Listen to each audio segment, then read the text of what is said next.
J'ai été diagnostiquée d'un trouble bipolaire psychotique il y a presque 10 ans.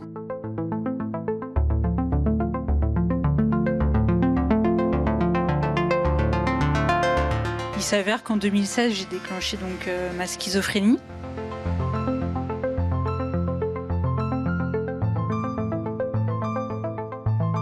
Entre mes 20 et 22 ans, sans m'en rendre compte, en fait, j'ai eu tous les symptômes de la bipolarité.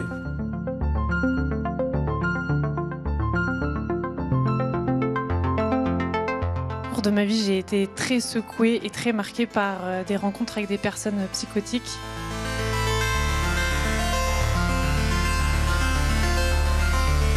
Tous les quatre, ensemble, on a décidé de créer la Maison Perchée.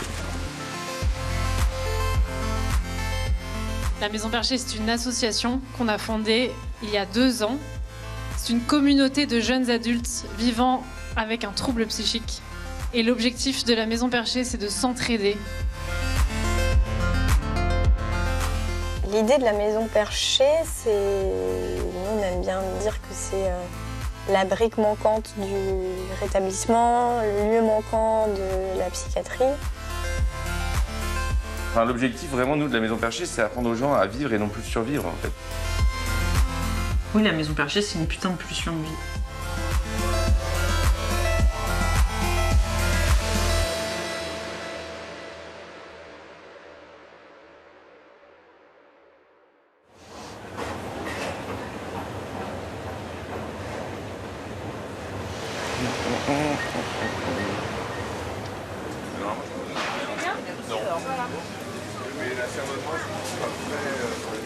Ça va? Salut. Ouais, ça va. Bonjour. Ça va? Ouais. Patience. Ouais, patience, ouais. Ça, tu me connais. Petite, moyenne. Merci. Bonne journée, à bientôt. Là, on va aller. J'ai grandi en banlieue, j'ai manqué de rien grâce à mes parents qui ont beaucoup donné pour ça. J'ai fait un premier stage à seulement 15 ans en Chine et du coup j'ai voulu y retourner, et, notamment pour y faire du business. Et de là, en fait, j'ai créé 4 boîtes. J'avais 19-20 ans, ce qui était clairement beaucoup. Donc je pense que voilà, j'ai voulu peut-être aller trop vite et sans m'en rendre compte, la machine s'emballait. Du coup, mes potes en Chine ont eu la bonne idée d'appeler ma mère en lui expliquant qu'il fallait qu'elle vienne pour venir m'aider.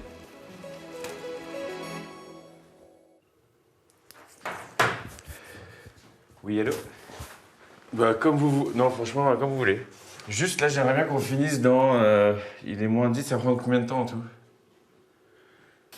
Alors, la Maison Perchée, c'est écrit en juin 2020, sur les statuts, par Caroline, Victoria, Lucille et moi.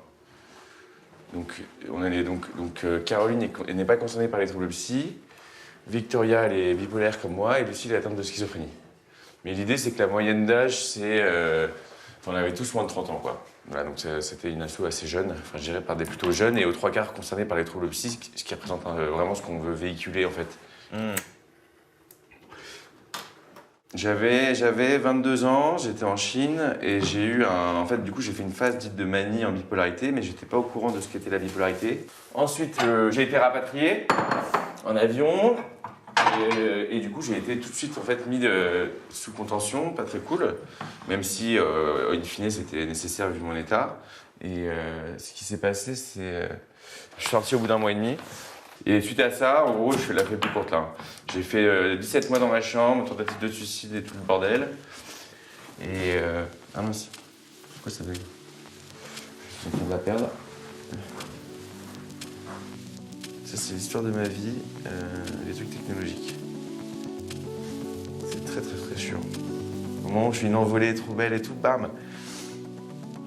Je me souviens d'une scène, quand j'habitais en Chine, quand j'étais vraiment tout en haut. Et j'avais organisé un endroit où j'ai des espèces de prières cheloues avec des couleurs et tout au sol. Et il y avait un Indien qui était venu, et il m'avait dit, mais t'as quel âge? À l'époque, j'avais 21 ans, je crois, 20 ans. Il m'a dit, j'ai devant moi un vieux sage. J'étais là, wow. Ça m'avait pas aidé à ce moment-là. Et après, je pars dans mes délires. Moi, j'ai un gros problème avec tout ce qui est complotisme, machin et tout.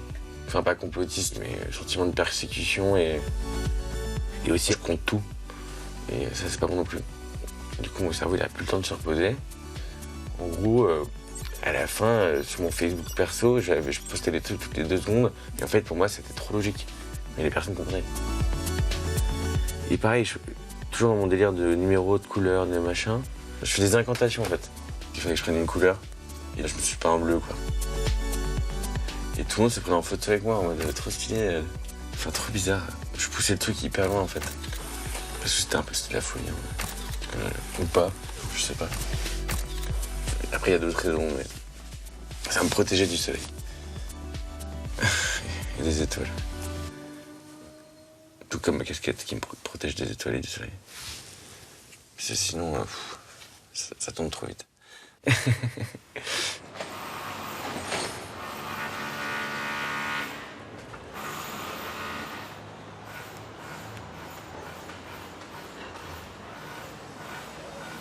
Hello. Hello. Ça va?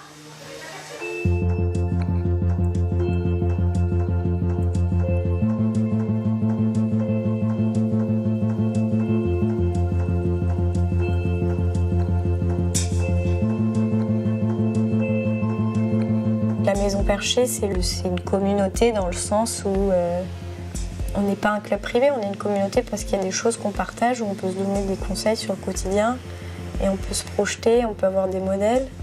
J'ai créé la Maison Perchée pour donc accompagner les personnes au quotidien, en premier lieu, et au final pour la moi d'il y a 8 ans. Et donc voilà, la Maison Perchée, elle est là pour être la deuxième maison. Et du coup, c'est juste un lieu où on peut être, quoi.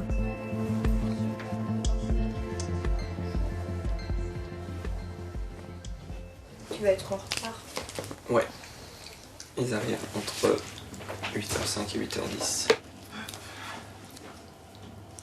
Bon, Quignon, sache que today, everything's gonna be just fine.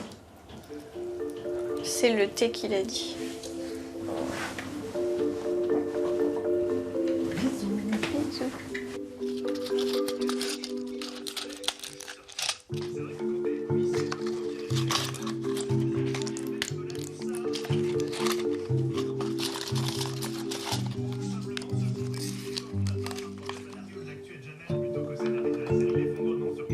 J'ai été diagnostiquée, j'avais 20 ans, donc il y a 9 ans.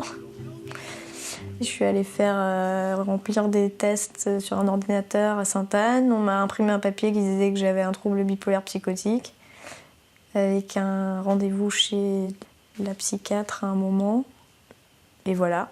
Et du coup, je me suis un peu effondrée dans la rue en pleurant.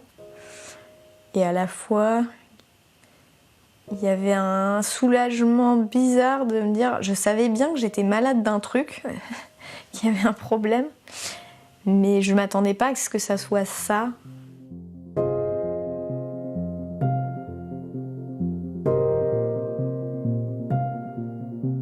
Quand je suis sortie de l'hôpital, globalement, j'arrivais à aller nulle part.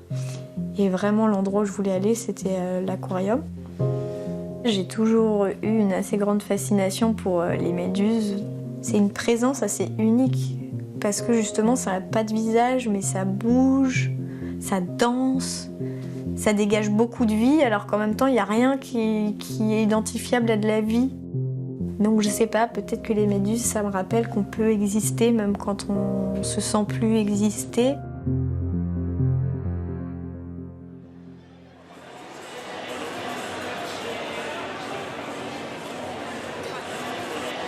Ça va ? Ouais, tranquille. Et en gros, ils ont fait un village des solutions là, avec plein de stands, dont la Maison Perchée. Là-bas, il y a la grande scène où ils vont prendre la parole tout à l'heure. Bonjour à tous.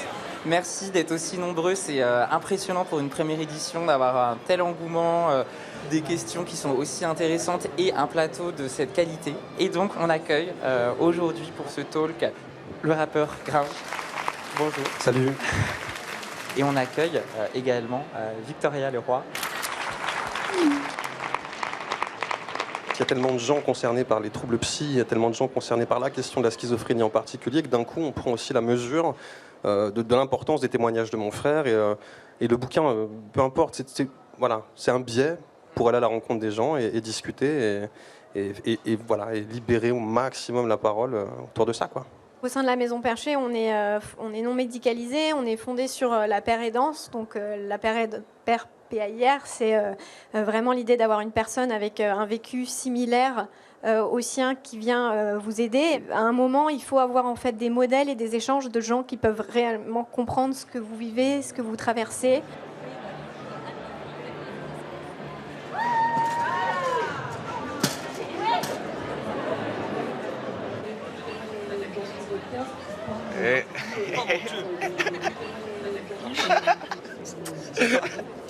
Ma petite sœur et mon cousin. Tu vas bien? Ouais, t'es dans un bon état d'esprit? Bah ouais, moi ça veut tout dire. J'ai vu mes 2 psys, ma psychologue et ma psychiatre cette semaine. Les 2 m'ont dit Maxime, franchement, bravo, on se voit beaucoup moins maintenant, il n'y a plus besoin, vous êtes bien quoi. Donc le minimum syndical, pour moi ça veut tout dire si c'est les psys qui disent ça. Tu vas raconter une respiration, d'un truc, le reste du temps t'es autonome et tout. Bah moi je fais mal là. En plus, voilà. Vous prenez toutes les cartes et il faut dire parmi les personnes, parmi le tas, qui a un trouble psy ou pas et les mettre en fonction. Ok, du psy ou... Non, là c'est pas de trouble psy et là c'est... Ok. Non, il me semble pas. Ouais. Ouais. Regarde, c'est tombé. Ah, bah vous êtes éliminé. Sérieux? Ouais. You're fire. Comme dirait Trump. Ah oui. Mais juste, il parle publiquement de sa bipolarité. Vous êtes pas assez renseigné. Ah merde. Je suis désolé. Bon, lui, je sais qu'il était Nina Simone, non? Bipolaire. Tout le monde est bipolaire. Ouais. Comme quoi c'est possible d'être bipolaire et... C'est quoi la morale de ce jeu? Vous devez trouver une morale. Ah non, ouais, chacun choisit sa morale. La bipolarité, ça provoque... c'est que des génies quoi. Voilà, c'est ça. Ça me va, on en s'arrête là. Des génies. Oui, il y a des génies parmi les bipolaires. On va pouvoir pour l'avenir. Oh, waouh. Salut Caro, qui es-tu? Salut, je m'appelle Caroline Matz et je suis cofondatrice de la Maison Perchée. Qu'est-ce que la Maison Perchée? Donc concrètement, ce qu'on fait à la Maison Perchée, on a un site internet dans lequel on propose un programme d'accompagnement au rétablissement. Donc c'est pour les jeunes entre 18 et 40 ans. Et en parallèle, on ouvre un lieu, une Maison Perchée dans Paris. C'est un café pour parler de santé mentale et pour justement déstigmatiser les troubles psy. Ça sera avenue de la République à Paris, j'espère un jour à Marseille. Et voilà, ça sera ouvert à partir de décembre.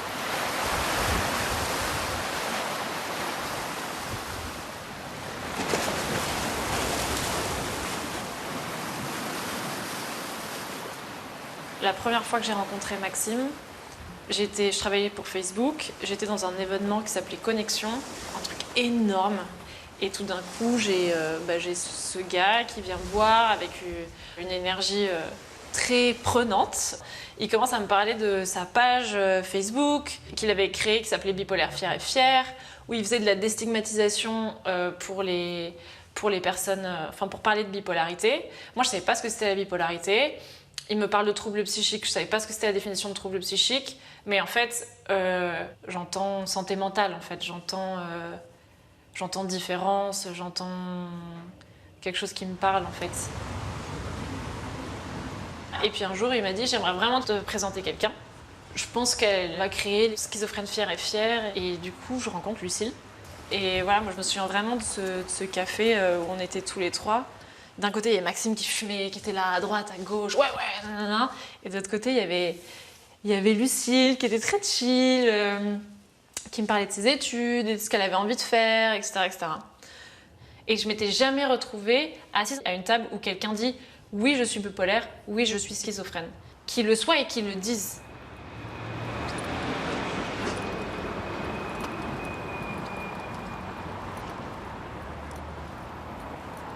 Je me lève pas le matin en pensant que je suis schizophrène. Non, mais en fait, au début, j'ai essayé de vivre ma vie comme si j'avais pas de handicap et j'étais pas malade. Sauf que j'ai testé beaucoup de choses et plus j'avance, plus je me dis bah oui, c'est un handicap invisible. C'est-à-dire que ça se voit pas qu'on souffre en fait.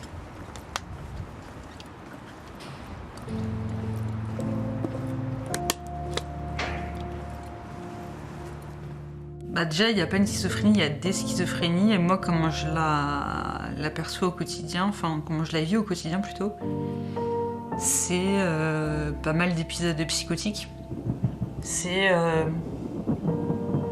je sors et bam, j'ai une impression de mort imminente. Je suis dans le RER, j'ai peur que ça explose, ou je suis dans Paris, à un endroit où il y a plein de monde, j'ai peur que ça explose. J'ai l'impression, des fois, que je flippe comme si j'habitais dans un pays en guerre, alors que c'est pas le cas. Donc je vois que ça, donc je flippe, je marche, et ta tête t'a fait... C'est des pensées en fait, t'essayes de... Un truc rationnel, des fois j'essaye de le comprendre, et quand je comprends pas...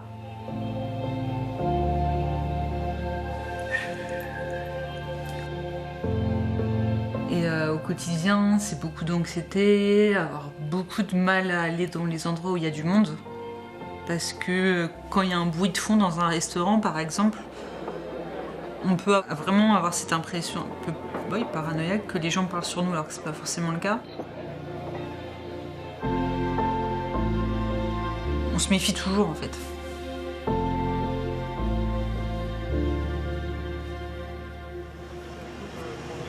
Allô? Hello. Salut, tu m'entends? Je t'entends très bien. Ok, super. Donc voilà, c'est un petit peu, on n'a pas encore les bureaux installés, du coup je fais un peu ça dans la rue, mais je suis toute oui. Gérer le café. Quand on a commencé, en fait, on aurait pu passer 1 an et demi à se toucher la nouille en mode est-ce qu'on fait plutôt ci, est-ce qu'on fait plutôt ça, est-ce qu'on commence par remplir un dossier, est-ce qu'on fait un manifeste de ce qu'on veut raconter. Moi j'étais en mode bon les gars, vous allez chercher 3 potes d'HP et on va faire un zoom. Et on se retrouve en ligne et on voit ce qui se passe. Hop, il n'y a personne, c'est pas grave, on le refait. Là, il y a encore personne, bon, il faut changer un truc. Ok, on va créer des événements, même s'il n'y a rien, jusqu'à temps que les gens s'inscrivent. Ouais, mais je la trouve moins... Elle est trop belle. Ouais, mais elle est moins belle que celle-là. Et en vrai, c'est des bonnes machines à café aussi. Hein. C'est à Londres, ils en Attends, avaient... mais il n'y a pas le prix, les gars. En fait, ce qui est important, c'est les options, et après, on choisira, tu vois. T'as un lance-vapeur, on dirait qu'on peut chasser. Il y a un truc super fort qui s'est passé en moi que j'avais pas eu avant dans ma vie, qui est la confiance et la foi en le projet, mais via notre équipe. Alors qu'il y a des moments, il y a des tensions de ouf dans l'équipe, enfin, c'est normal. Il y a vraiment des énormes galères, on a la moitié de l'équipe qui est en arrêt maladie en même temps. Là-dessus, et ça pouvait être vraiment décourageant et me dire genre, est-ce qu'on va continuer quoi, pour nous, quoi, pour survivre, tu vois. Maxime, il dit, il y a toujours des solutions, il y a toujours des solutions. Et moi, je pense qu'on est la solution, on va les trouver, quoi. Genre, ça j'ai cette foi-là, maintenant. Donc, bienvenue à tout le monde. Aujourd'hui, on voulait aborder le sujet de la santé mentale. Et qui de mieux pour parler de santé mentale que la Maison Perchée. Donc l'idée c'est qu'on va avoir une discussion entre nous pour vous expliquer ce que c'est de vivre avec un trouble psychique et notamment l'aspect professionnel. Le trouble bipolaire, il faut savoir que c'est un trouble de l'humeur qui se caractérise en fait par une alternation assez extrême de l'humeur sur de relativement longues périodes, de la dépression jusqu'à des phases qu'on appelle hypomaniaques ou maniaque, donc on parle en fait de virage de l'humeur. Donc moi j'ai été diagnostiquée plutôt très jeune et ce qui s'est passé c'est qu'à ce moment-là j'étais dans mes grandes études de design, j'étais à l'école du Perret. Ça a été un peu un parcours du combattant à la suite de continuer mes études, non seulement à cause des symptômes de la maladie mais aussi la mise en place du traitement, les effets secondaires du traitement. J'ai réussi à finir mon année mais j'ai interrompu mes études pendant 1 an. J'ai vécu beaucoup de stigmatisation, beaucoup de mise en marge, Très bien, on a une question du coup qui était comment avez-vous géré le regard d'autrui dans le monde professionnel et la vie personnelle compte tenu des stéréotypes qui gravitent autour de vos troubles? Bah, en disant rien pendant longtemps, ce qui n'était pas une bonne idée. Non, et peut-être, je sais qu'il faut qu'on finisse, je rajoute juste un truc à ce que disait Yannick. De toute façon, vivre avec une maladie chronique, c'est un compromis, comme toutes les maladies chroniques. Donc, il y a des trucs qui sont durs à gérer, il y a des trucs qui sont pas marrants dans notre quotidien. Et voilà, nous on est là pour faire passer le message qu'on peut s'épanouir, qu'on peut vivre une belle vie. Est-ce que c'est facile? Non. Est-ce qu'on en chie par moment? Oui. Faut le dire crûment. Mon chat, j'ai pas pris le temps de te demander comment c'était avec Lucille. Voilà, si tu peux me donner un petit peu de ses nouvelles. Enfin voilà, je sais pas trop c'est quoi la situation. Elle nous a montré sa chambre, elle est dans une super clinique avec une belle vue sur les arbres et tout ça. Mais elle nous a annoncé qu'elle avait refait une tentative de suicide. Donc c'est assez intense. Donc on a passé un assez gros moment à débriefer. Et après, du coup, on s'est dit qu'on allait se promener. Et c'était trop sympa. Elle nous a lu un livre de poèmes que son père lui a offert. C'est quoi une émotion? C'est ce qu'on ressent, c'est ce qui surgit sans prévenir à l'intérieur de nous. Ce qui éclate, un peu comme un éclair. Ce qui saute, un peu comme un tigre. Ce qui apparaît quand on est amoureux, quand on a peur, quand on trébuche, quand on lit, quand on voit un spectacle, quand on regarde un film, quand on joue.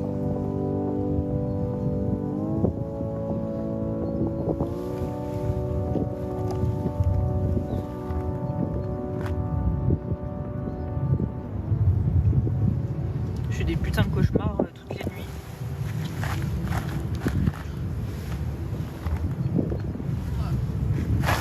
Ouais, c'est tourné autour des mêmes thèmes.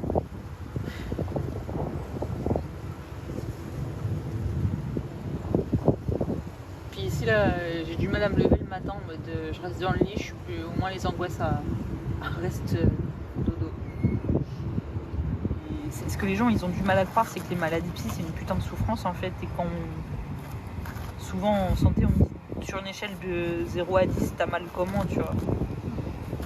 Bah dans la tête, on peut le dire aussi. Hein. Je souffre à temps sur 10, quoi. Le pire risque, la pire violence, c'est qu'on se dise que la seule issue à nos souffrances, c'est le suicide. Sauf que c'est pas le cas. Mais quand tu souffres tellement, en fait, bien sûr que t'y penses, parce que tu dis mais t'as envie que ça s'arrête, quoi. J'étais sur un fil et je commençais à tomber du fil et il fallait que j'atterrisse dans un hamac, quoi. Qu'il y ait un truc en dessous, quoi. Comment installez-vous où vous voulez. Oula. Parmentier, je descends. Comment il s'appelle? Parmentier. Parmentier. La semaine dernière, on a fait comment on appelle ça, une espèce d'appel à projet. On a gagné, on est content, 20 000 balles. Oh. Pour aménager, c'est exclusivement pour acheter l'électroménager de la maison. Avec 20 000 €, tu peux en acheter un truc. Non, à votre avis, combien ça coûte une vraie machine à café pro qu'on voit dans tous les cafés là? Tu sais où il y a 4 trucs. Combien tu dis ça? 1000. 1000, toi tu dis combien? Je sais combien pas. ça coûte là? Une belle, hein, tu vois, une vraie. Toi tu dis combien? 3005, j'ai un. Ouais, ça coûte 10 000. Tu vas pas acheter ça? Bah si, parce qu'on veut une vraie machine de compète pour faire du café de compète. Ouais. Tu sais que ma mère, j'ai dîné avec elle avant-hier là. Hier d'ailleurs. Et je disais à tout le monde que tu voulais devenir psychiatre. Ouais. De toute façon, t'as le temps de voir. Hein. Oui, c'est en quelle année ça? En 6ème, non? Mais tes stages, en plus, tu choisis pas dans quoi t'es. Bah, justement. Moi, j'ai pris le truc le moins demandé, ce qui est genre Fernand Vidal et. Ouais, Fernand Vidal, mais moi je les connais. Bah oui, je sais. Sinon, j'avais demandé aussi Sainte-Anne. Putain, on peut te pistonner hein, avec les montages. Ouais, mais enfin, là, c'est un truc organisé par la fac donc. Ah ouais. Chaud. La nouvelle étape, c'est faire tourner la baraque. Au début, j'avais peur. En fait, c'est bon, là, maintenant, je pense que je suis prêt à me donner à fond. et de vraiment monter une équipe, et que tout le monde soit bien et qu'on aide vraiment les gens.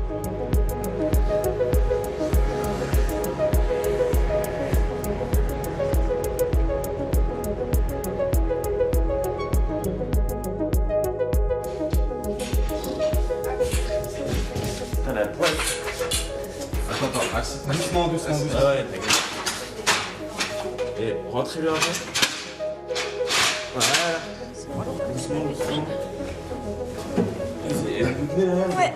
Poussez. Attention, comment ne pas faire de rayures. Voilà. Voilà, regarde, en fait c'est pas comme ça. Ah, c'est bien.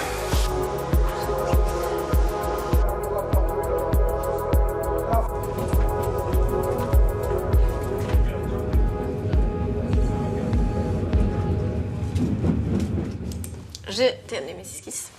Et je voulais voir avec toi ce que je cherche si je fais une BD, un roman graphique ou écrire. Un livre? Oui. Il y a des trucs où j'ai des idées pour écrire et des trucs où j'ai vraiment les scènes en tête pour dessiner. En gros, de mes 18 à maintenant, j'ai plein d'idées de trucs que je veux mettre, ça c'est sûr. Oui, c'est ou même vraiment... de mes 15 à maintenant. Là, bah, du coup, c'est ma première hospice, où après j'ai été dans un deuxième hôpital. J'étais très contente d'avoir des petits arbres par ma fenêtre. Une fenêtre, le Là, gros luxe. j'adore les arbres. Oui, ça c'est quand on se faisait livrer à travers la grille parce qu'on mourait de faim. Mais en dessin, moi j'aimerais bien montrer un peu les allus et tout ça, de aussi bien manie que dépression. Par exemple, ça, c'est la version scénette d'une de mes premières bouffées délirantes. Tu vois, au début, je voulais faire la ville qui se lie encore et petit à petit, tout qui se déforme.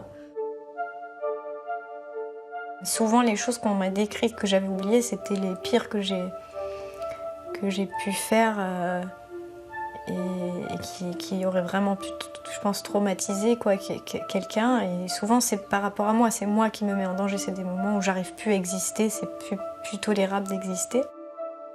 J'ai eu plusieurs bouffées délirantes où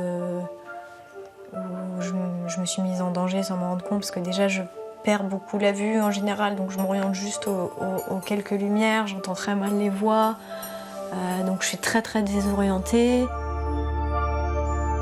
J'ai énormément besoin de me libérer, je me sens complètement enfermée, donc je me suis retrouvée dans des situations où je courais toute nue dans la rue, dans Paris, puis je suis montée dans des voitures, mais parce que je pensais prendre un taxi, puis en fait c'était juste des gens. Et puis après je me suis retrouvée place de la République, et puis je me tabassais contre le sol. En fait je voulais me fracturer en morceaux.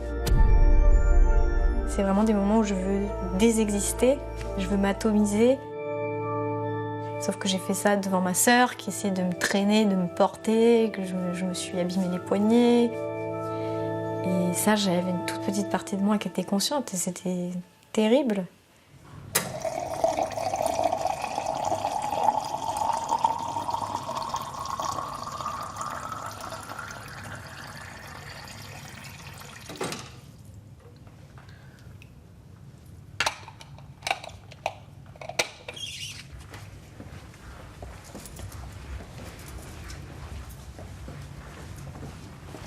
Bonjour.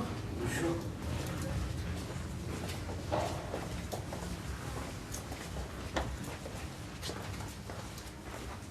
Ah, Melon. Ouais.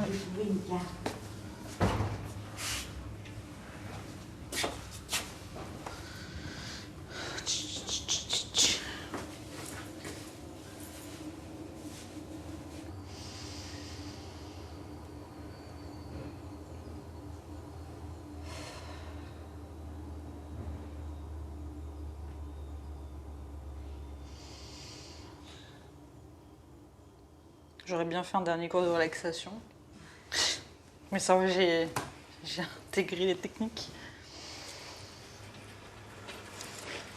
Tu pourrais passer à la maison perchée aussi. Ouais, pourquoi pas. Maison perchée? L'association, ouais. Ok. C'est... On ira ensemble si tu veux, 59 avenue de la République. 59 avenue.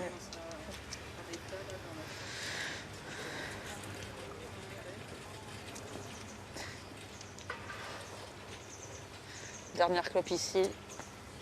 Ça me fait bizarre de sortir au bout de 4 mois là. C'était un plaisir de te voir ici.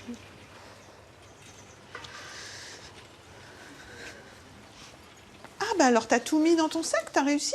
Non. Ah oui, encore des choses. Alors... Parce que j'avais pas de valise pour les affaires propres.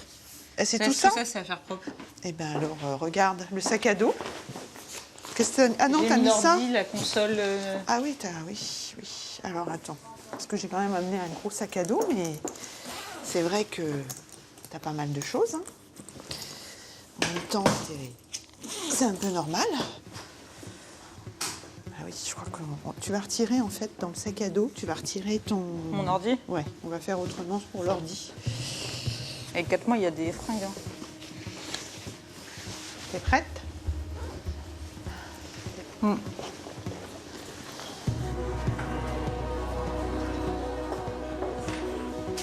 Salut Charlotte. Merci. Prends soin de toi. Merci, toi aussi. Ouais. Merci.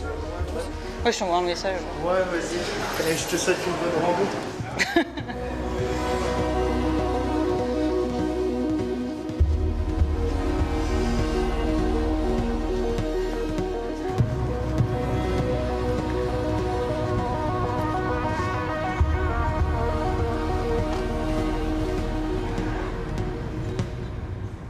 En fait, je me suis dit, là, je vais, après ces 6 mois de rien, enfin de rien, non, de soins, arrêter de courir, se freiner un peu, là. À l'heure actuelle, c'est un peu ça, les choses.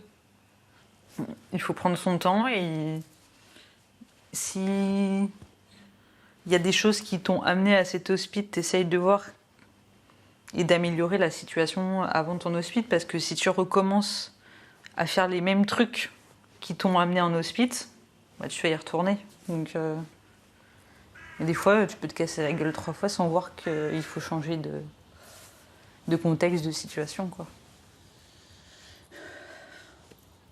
Mais maintenant, je regarde en face les trucs, quoi, au moins.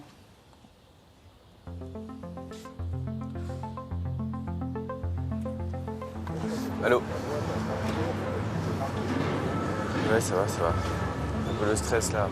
Ouais, il y a plein de trucs à faire, là. Attends, mais c'est mon double appel, c'était la secrétaire de François Hollande qui m'a appelé.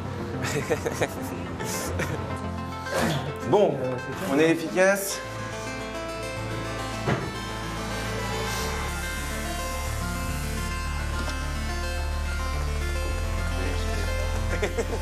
Allez, on enlève.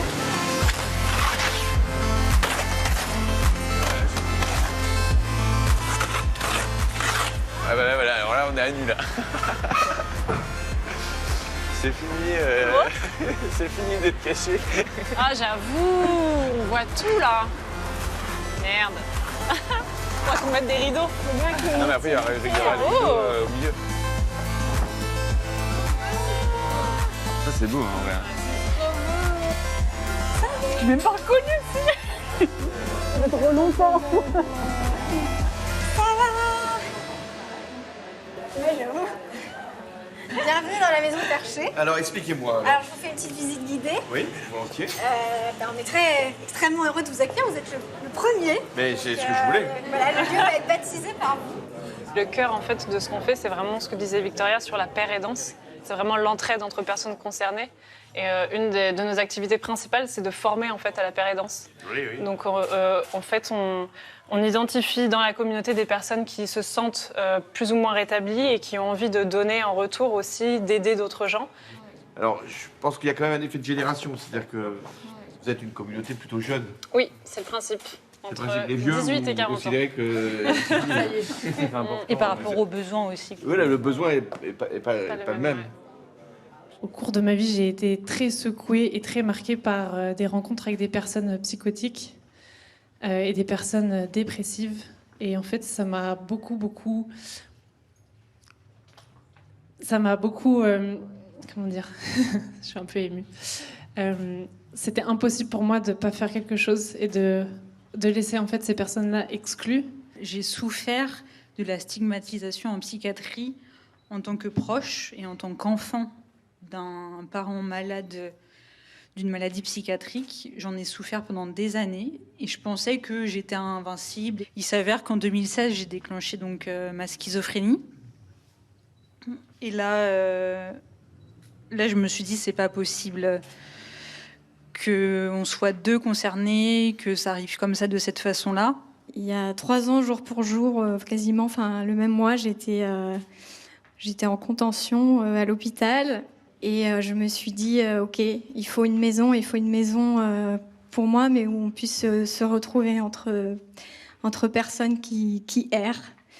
Et je suis très contente qu'on ait bâti une maison perchée qui nous permette d'être proche du soleil, bien perché, mais pas assez pour se brûler les ailes comme ça nous est arrivé.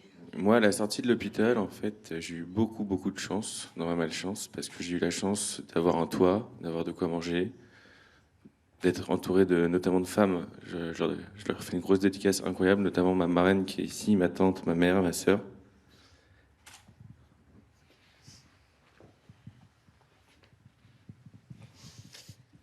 Et je trouvais ça injuste.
Ce que tu veux, mais tout à l'heure c'était cool ce que t'avais mis.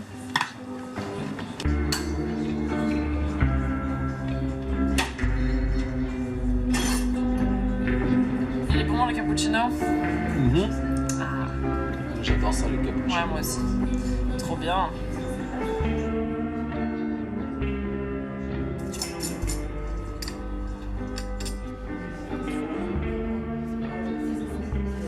Moi, c'est ma fille qui est malade, elle s'appelle Sarah. D'accord. Et elle est bénévole aussi, elle fait des nuits. Maintenant. Oui. Voilà. Ah, génial. Super. Voilà. Waouh, c'est chouette. Et Sarah, ça se passe bien? Avec Sarah, ça se passe bien. Ouais. Je sais pas du tout comment tu te sens, mais si t'as plutôt envie d'être écoutée, d'être dans une relation individuelle, de temps très calme, etc. Moi, j'ai surtout envie d'avoir des amis. Voilà. Des amis, je sais pas comment on s'en fait. Ok. Bah, c'est un bon endroit pour se faire des amis. Parce qu'en fait, j'ai été allée au CATTP, là, ce qui m'a été conseillé par ma psychiatre. Au final, j'ai pas du tout aimé parce qu'en fait, je me suis retrouvée un peu la seule jeune du groupe et ça m'a plutôt frustrée qu'autre chose, donc du coup, j'ai arrêté. Ok. Donc, le but, c'est aussi d'être avec des jeunes à peu près de mon âge. Ouais, c'est clair. Et pas des vieux, même s'ils sont gentils aussi. Mais... Par exemple, hier j'ai dit à mes parents que j'allais à la maison perchée. Ouais. Et au final, hier soir j'avais un peu la flemme. Je me suis dit mais pourquoi j'ai dit ça Et j'ai eu la peur au ventre. Là, ce matin j'ai eu mal au ventre. T'étais un peu angoissée de venir Parce qu'il y a des gens, tu savais que t'allais voir des gens, c'est ça? Oui. Mais t'es là? Oui, je suis là. Bravo. Voilà. Et le sport aujourd'hui c'est à 15h. Okay. Vous avez le temps de chiller.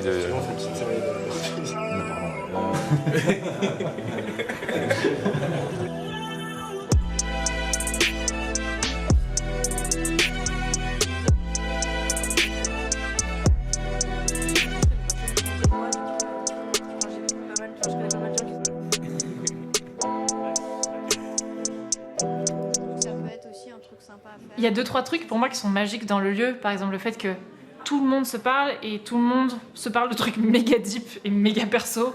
Genre au bout de 1 seconde 30. Genre, et toi, du coup, tu t'entends des voix aussi? Ok, sa première approche. Et toi, il y a des gens, ils passent la porte et la première chose qu'ils nous disent, Bah en fait là j'ai plus de chez moi parce que du coup je suis venue. Et ça je m'y attendais pas du tout. Aussi le mélange des gens, de tout le monde vient. Le passant, le papa, mes parents, mais c'est un mélange de... C'est incroyable. Je suis même surprise qu'il y ait autant de gens à chaque fois, enfin c'est ouf. En vrai c'est complètement fou.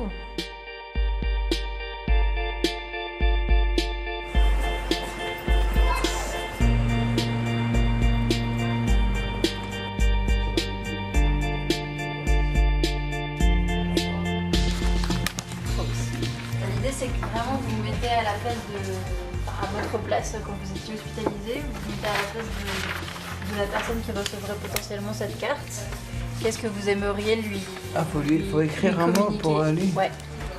Moi je fais plein de fautes moi. C'est pas grave, du coup on pourra les corriger après, t'inquiète.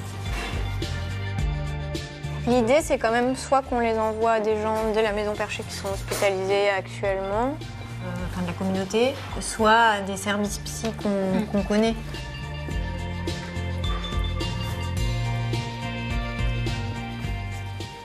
Ça c'est une phrase c'est que des trucs qu'on m'a dit et qui m'ont parlé, qui m'ont souvent résonné en moi.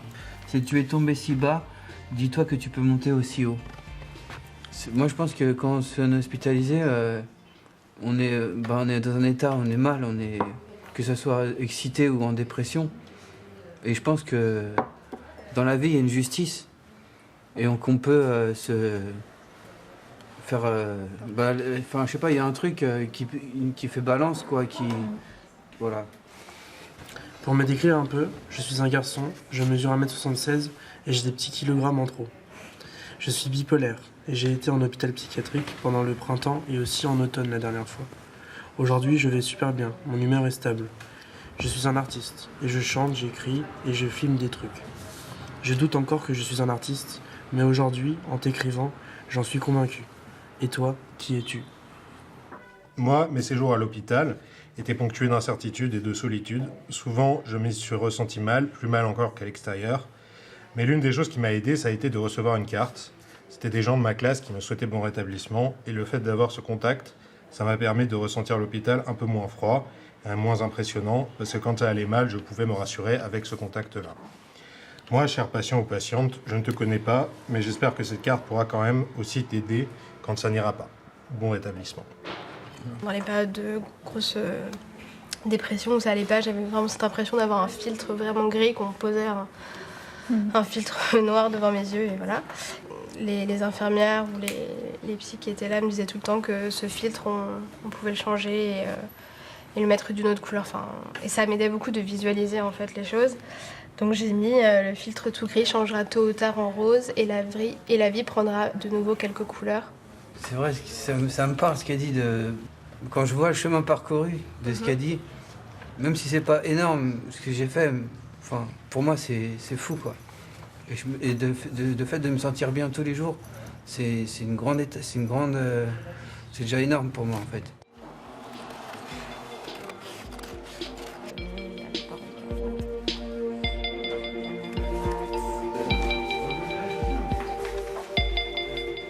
Ouais, en fait, moi je vois les gens comme nous, je nous vois un peu comme des X-Men. L'hôpital c'est le professeur Charles Xavier. Et on est un peu comme des X-Men, on a un truc en plus que les autres n'ont pas en fait. Moi je vois ça comme ça un peu. C'est dur de trouver sa place en tant que quelqu'un qui fait tenir ce lieu, de pouvoir y vivre. C'est-à-dire que c'est comme si on était un peu en périphérie de ce qui se passe à l'intérieur et c'est hyper beau et c'est le but. Je l'ai construit d'abord pour les autres avant de le construire pour moi. Mais il y a des moments de grâce où là on sent qu'on refait partie de cette maison comme si elle avait pu exister pour nous quand on en avait besoin. Et ça c'est vraiment chouette. En fait, c'est la Maison Perchée, j'y croyais, j'y ai toujours cru. En mode je faisais les choses comme si j'étais sûre que ça allait fonctionner. Et je me disais, si ça fonctionne pas, ok, j'aurais appris des choses quand même, etc. J'aurais fait... La Maison Perchée, c'est une putain de plus longue vie.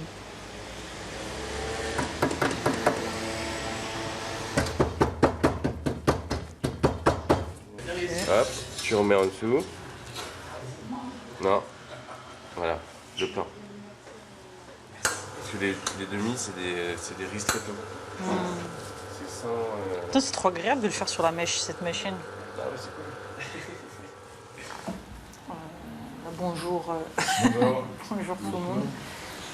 Donc on a fait ça avec Anna en interview croisée. Donc Anna va me poser des questions qu'on a préparées et je vais répondre sur ces moments de vie précis tout au long du tête perché. Voilà. Quand j'ai eu les premières hallucinations à Dublin, je me suis dit soit c'est de la télépathie, soit c'est de la schizophrénie. Donc je dirais que j'ai eu j'ai eu ces pensées-là. Mais tu connaissais du coup ce que c'était la schizophrénie? Plus ou moins, ouais, j'en avais, un peu. Parce que moi, ça m'intéresserait trop de savoir c'est quoi un peu la place qu'on laisse aux voix. Enfin, moi, je me rappelle, Maximilien, il disait que parfois ça lui manque ses voix parce que c'est tellement un compagnon de route avec qui t'es tout le temps que si les médicaments ils t'enlèvent les voix, ça. Bah, j'en avais discuté avec un psychiatre de l'époque, et je lui disais je veux pas de médicaments qui m'enlèvent complètement les voix. Et il m'avait répondu ce truc-là en mode oui, je vous comprends. Et j'étais étonnée qu'il me dise ça. Parce que ça peut être limite même dangereux qu'on enlève trop les voix qu'on entend et qu'on est habitué à avoir parce que ça fait partie de notre fonctionnement. Après, on s'y habitue. Mais ça te rassure pourquoi? Parce que ça donne une réalité. Parce que j'ai pas forcément des voix négatives, en fait, tu vois. Et du coup, ça m'a... Ouais, c'est vraiment le côté pas être seul, tu vois, genre, rassurant. Et aussi une question sur le mot rétablissement, parce que c'est une notion très à la mode. Qu'est-ce que c'est pour toi le rétablissement? Je le dis vraiment maintenant au premier, c'est pas vendre du rêve. Parce que apprendre à mener une vie entre guillemets normale avec un trouble psychique, y arriver c'est cool, mais pour y arriver il y a plein d'étapes qui sont pas cool du tout en fait. Et ce processus il peut être laborieux et quand tu arrives à des petites victoires, bah faut les célébrer. Célébrer tous les moments où tu arrives à reprendre les transports par exemple, où tu arrives à sortir de chez toi et aller acheter tes clopes. Comment être un bon proche auprès de toi? Enfin, qu'est-ce qui t'aide au niveau de tes proches? Être rassuré, être en sécurité.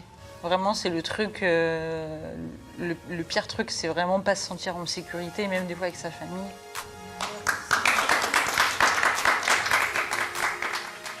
Je revis un peu en ce moment, ouais.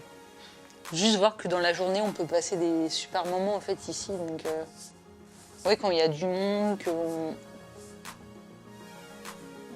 oui, c'est samedi dernier, il y a une jeune femme qui buvait son café. Elle me fait oui, je viens ici parce que tout le monde, tous les gens sont sympathiques et sont gentils. Et c'est ce qu'on voulait en fait, générer. Et si ça peut faire ressentir ça à certaines personnes, c'est juste génial, quoi.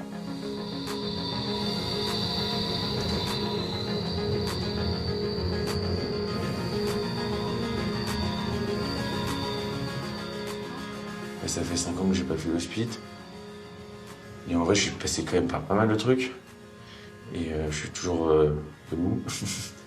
Et alors que je pense que j'aurais pu faire tout un tas de manies, surtout vu l'intensité. Ouais, je me sens rétabli. Enfin, je pense en fait. Enfin, moi, je me base toujours sur ce que m'avait dit cette psychiatre quand à mon retour de Chine en disant vous ne pourrez plus jamais entreprendre, vous ne pourrez pas avoir de vie amoureuse. Et en fait, pour moi, voilà, j'ai réussi. Et du coup, je me dis que peut-être ça être rétabli. C'est d'être content de se lever le matin, et d'apprendre plein de choses, rencontrer des gens passionnants, d'avoir une vie amicale, faire la fête, rêver, mais tout en étant concret, quoi. Et donc c'est plutôt chouette, quoi. Coucou. Comment ça va? Je suis fatigué, pour être honnête. Mais... Ah bon? Non, t'as pas l'air trop mal. Ah bah tu te trompes. Je suis très fatigué. Non, je suis pas fatigué, mais je suis soulagé surtout. J'ai l'impression de boucler une boucle. Avec une de plus. Avec l'ouverture, avec l'équipe. Là hier, notamment, je suis parti de la maison de Mont, il y avait que des nouveaux. Et ça, je me suis dit, waouh, ça y est, c'est cool. Il y a du relais. Et ouais, il y a eu moins de stress moi, je vais pouvoir ouvrir mes chakras un peu et repenser à d'autres choses et pas être tout le temps dans le stress. Déjà d'autres choses, c'est sûr. Ouais, je suis sûr, oui. Quand tu dis j'ai réalisé mon objectif, c'était quoi alors finalement? C'était d'ouvrir la maison. Oui, mais ouvrir la maison. Mais que ça tourne, quoi. D'avoir une maison, c'était... Ouais, mais pour faire quoi? Au service de quoi? Ben, c'était à la base, c'était aussi pour me prouver à moi, d'une part, on va pas se mentir. Me prouver à ma famille, aux gens que j'aime, que j'étais capable. Et que c'était possible de réaliser ses rêves en partant juste d'une idée, bien qu'on soit handicapé. Et c'est magnifique ce que vous êtes arrivé à construire en étant chacun comme il pouvait. Et justement, moi, là, ce qui se passe dans ma tête en ce moment, je veux dire aujourd'hui, le 16 avril 2023, ça fait 6 ans que j'ai décidé, et justement c'est fait. Qu'est-ce qui se passe après, quoi? Et c'est ça qui est intéressant. Qu'est-ce qu'on fait de tout ça? Rendez-vous le 16 avril 2024. Quelle date encore? 16 avril quoi? 2030. Qu'est-ce qui va se passer le 16 avril 2030? Je sais pas, je serai peut-être ministre depuis 3 ans. Ministre? Tu recommences avec ta politique. Oh, écoute... Non, mais j'en sais rien, mais en vrai ça je pense que je vais... Enfin j'en sais rien, je vais voir. Ça sera un nouveau défi. Tu te souviens pas la meuf qui nous a dit ah oui non mais si on a des fous qui viennent, vous comprenez, et nous les schizophrènes, les polaires ça nous fait peur et tout. Et là tu lui as dit bah moi je suis bipolaire. Ma cofondatrice là elle est bipolaire et psychotype. Et la meuf on vous fait peur. Ouais, la meuf nous a regardé et j'ai fait on vous fait peur. Mais la meuf a dit vous c'est pas pareil. C'est pas pareil.